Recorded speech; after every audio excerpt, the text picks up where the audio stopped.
Alright everyone, we have to talk about North Korea again because something strange actually happened. Something it's not completely unprecedented, but it's very, very uncommon. And the wording was very, very uncommon and possibly unprecedented as well. And that's that North Korea's own state media, which is to say an extension of the government. The two are inseparable in the worst regimes. Here it's just the government co-ops the media and bribes and blackmails them constantly to get their propaganda in order. And like the CIA has put propaganda out through the media. And look back, they did that in the 70s. Kind of got revealed in so doing. They had some journalists that were CIA operatives. That was, I'm sure those were fun times. Couldn't have anything to do with Vietnam or anything like that, of course. North Korea's state media has come out and rebuked the Chinese. The only ally in the world, supposedly, that North Korea has. Now, here's case in point. Do you think that the North Koreans would take the astonishing step towards rebuking China and saying, oh, the Chinese need to shut up about our nuclear program, we're going to do what the fuck we want, and they need to shut up about our missile program, we're going to develop those too, and, you know, we helped the Chinese during their revolution, you know, killing tens of millions of people for communism, a la Mao. We helped them, and, you know, we've always helped each other, so screw off, you need to shut up. Do you think that they would poke the dragon and antagonize the Chinese if the relationship between the two were actually functioning according to what they want? So here's just further proof of what people have been saying. The situation on the Korean Peninsula is not the same that it was a decade ago. Or even half a decade ago. When Kaesong shut down the last time around, the Chinese said, essentially, let sanctions go through, which was itself a change. But they themselves did not participate in any sanctions. They would still buy North Korean goods, they just ignored the sanctions. But because they're the only major trading partner for North Korea, it was like the sanctions didn't really exist in the first place. They continued to export their minerals and coal, they continued to import food and certain technological goods, and all was well in the Hermit Kingdom because China wasn't participating. Now the Chinese have more or less backed off even trading with the North Koreans. Now, it's funny, North Korea's economy is, believe it or not, actually growing fairly rapidly right now, despite being so isolated, partially on the back of doing trade with China. The Chinese haven't completely frozen out trade, but they've done several things this time around that are totally different from in the past. They came out and they actually said that the North Koreans need to calm down. In the past, they just said, oh, the West needs to calm down this bluster. They're raising hell on the Korean Peninsula. This time, they simply called for all cooler heads to prevail, which is different. It's a marked shift from their usual rhetoric regarding the Korean situation. They've deployed several 100,000 troops to their northern border. The last time they did this, Kaesong was shut down.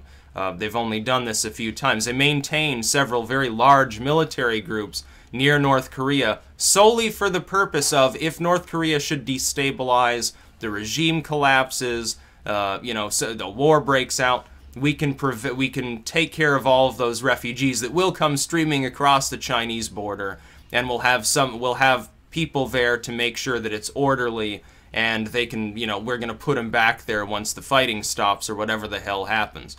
Because they don't want a bunch of, they don't want millions of North Koreans in China. They don't want to deal with that crap.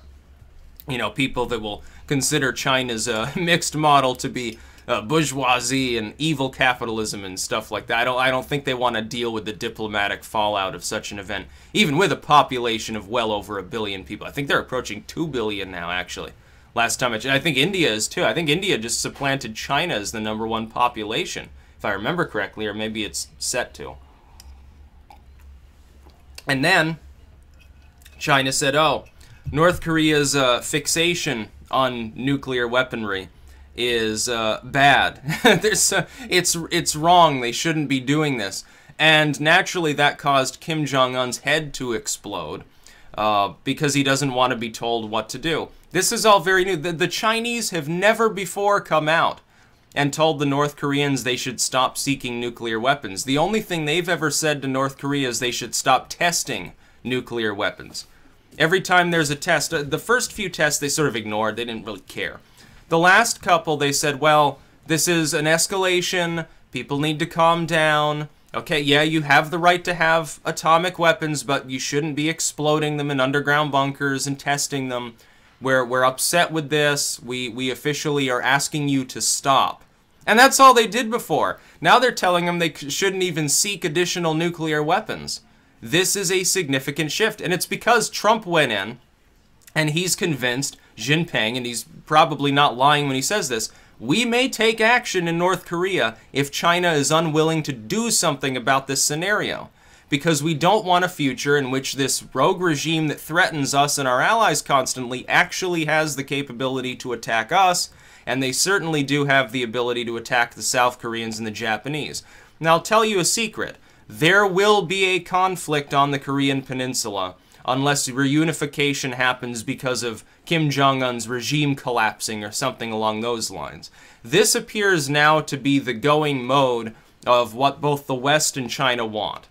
To involve themselves insofar as they slaughter Kim Jong-un and his inner circle, collapse the regime, somebody else takes over, it'll probably be a Chinese puppet, and then North Korea's official policy and South Korea's official policy is reunification. And a lot of people think North Korea's policy is we're going to kill all the South Koreans, and then we're going to invade Japan, and then we're going to take over the world. Never been their policy. Kim Jong-un may be a madman, but he's not an imperialist. He simply wants to reunify the peninsula under his model because he sees it simply as Korea. The DPRK sees South Korea as just a rogue state that belongs to them. The Republic of Korea sees North Korea as a rogue state that is part of a reunified peninsula, a reunified Korea. Just Korea, one Korea. It's simply Korea that's cut in half along diplomatic lines and political and military lines. That's what both groups think. They think the same thing. They just disagree on who should rule the reunified peninsula.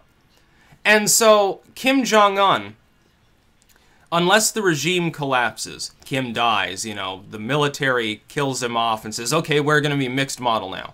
Or the people rise up, kill him, and do something. They say, okay, Republic of Korea, march in because we're tired of this shit. Or the Republic, or something like that. Unless that happens, there will eventually be a war there. It'll probably involve the deployment of atomic weapons, and it'll be preemptive.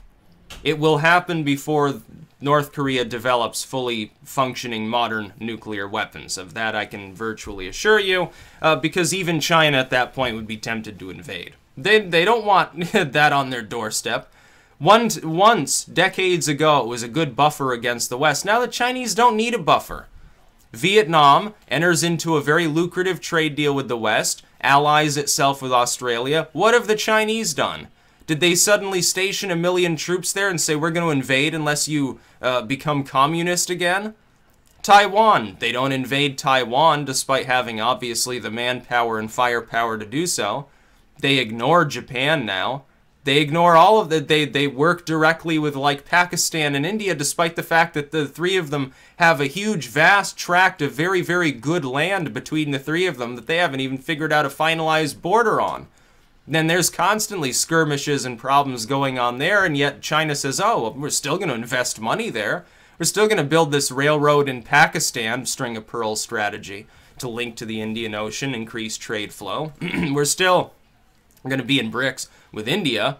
Yeah, who fucking cares? Yeah, we don't agree over this land border, but it's peanuts. We got to make that money, because they're not communists anymore. North Korea still is.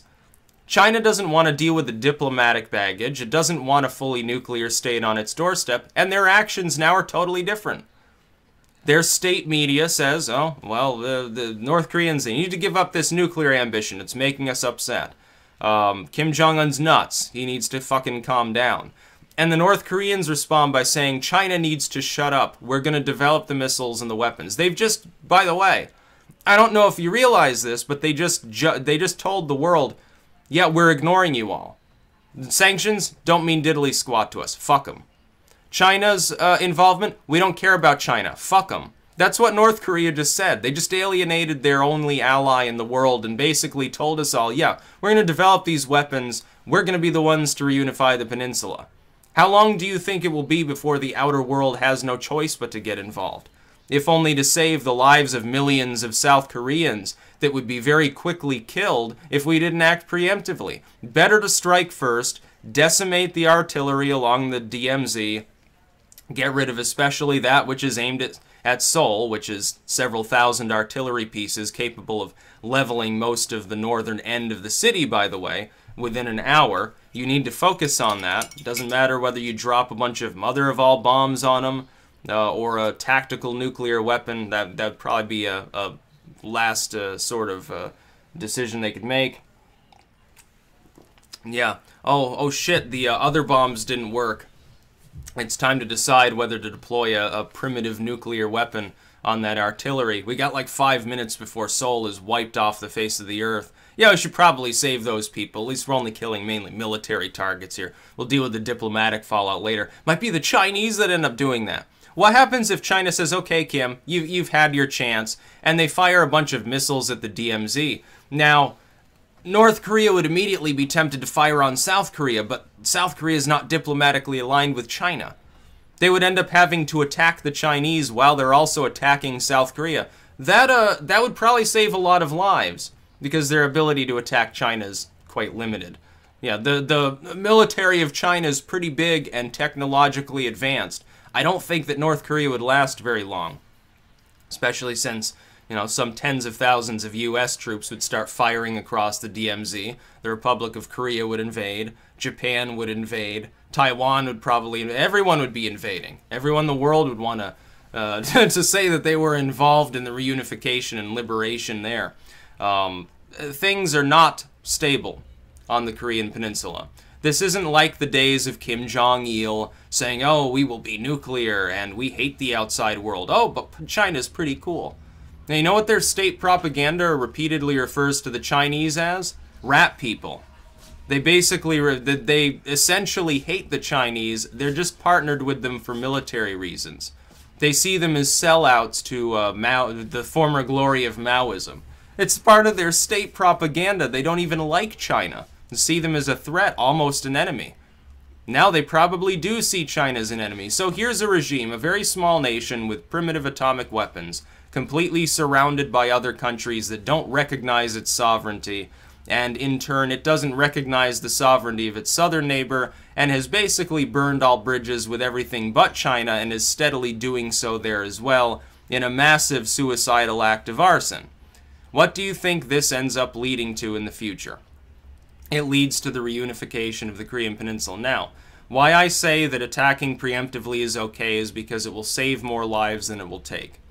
Ultimately, at the end of the day, if you wait until Kim Jong-un's regime starts collapsing, and it doesn't fully collapse, he maintains enough control to order a general attack, because he realizes the gig is up and he wants to punish who he sees as traitors, or something like that, tens of millions of people could die.